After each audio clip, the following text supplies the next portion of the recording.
Io considero il libro un regalo per Santina perché meritava di essere ricordata per il coraggio, per l'amore per lo studio, per la determinazione, per la difesa che ha avuto della sua dignità. Santina ha combattuto la prima battaglia per l'emancipazione femminile nell'entroterra nisseno, e quando una donna combatte per sé, combatte per tutte le donne.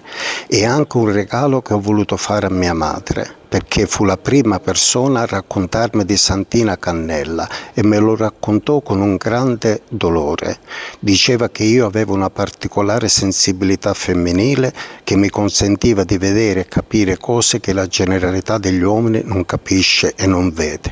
Ecco, ho fatto in modo che mia madre potesse vedere che quel suo figlio sensibile, quel suo figlio che doveva avere timore a parlare nella comunità di Marianopoli di Santina Cannella, invece di Santina Cannella ne ha fatto un libro, che è la testimonianza che le cose giuste vanno fatte anche dopo 70 anni. Un regalo per Santina, un regalo per mia madre.